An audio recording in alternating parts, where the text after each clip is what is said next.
The Explore page proves the way our culture explores information is through photos and videos. I used to be frustrated that we were this visual of a culture because it means people get more attention for simply being aesthetically pleasing or stimulating, which are shallow traits to distinguish merit. But now I realize we're not this visual of a culture. We're just this visual of a species. 90% of the information we absorb is visual, so it makes sense that images have taken over the world. Let's take a moment to think about what an image actually is. It's easiest to imagine what photos really do to us when we pretend what life was like before they existed. Back then, whoever and whatever you saw had a valid ephemerality, a heightened temporariness, which must have influenced the depth of awareness everyone had. If you knew there was no way to see something again, say a sunset or a wedding, how would you naturally observe or interact with it? So the image, like our eye, captured bits of information through filtered light.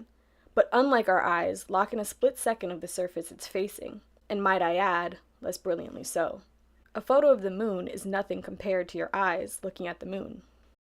And so over time, our parents and our grandparents, consumers of the camera, have trained themselves to reach for them as a way to avoid the anxiety of that heightened temporariness I mentioned. That feeling of fearing not being able to capture the moment well enough on your own that you trust the camera to capture it for you. And this has been helpful. Lord knows we've all been thankful we took photos on certain occasions. But at the same time, little by little, we've discarded our own reality and the means of our own senses for the photograph. So much so that it's not uncommon for people to look at a stunning natural landscape and say, wow, it looks just like a picture. It doesn't look like a picture. It looks like real life. Maybe it looks like a picture that captured real life very well, but that's the point. We've swapped their roles. And think about today. A stream of images uploaded steadily in damn near real time creates an illusion almost as continuous as reality. This is distorting harshly what we believe to be the life of our friends, family, and favorite celebrities, the world in general. It's creating this societal optical illusion. Because when you look at a photo of someone on Instagram, you imagine them in the current second of the photo and not what they really look like while posting it or while it's up, which is this.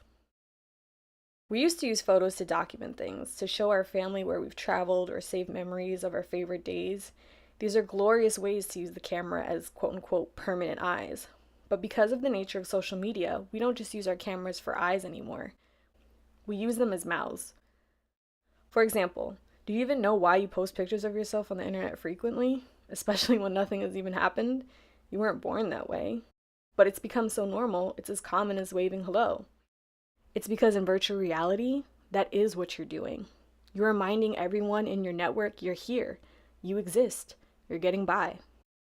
There's an ancient proverb that says, if you give a man a hammer, everything looks like a nail. To which I'll conclude that if you give a man a camera, everything must look like a picture. I don't think it's the end of the world or anything. I mean, it's kind of funny. The only trouble is, remember, an image is just a split second of a surface, of which can solidify your most charming smile, your most flattering angle that you don't need to hold for more than a breath.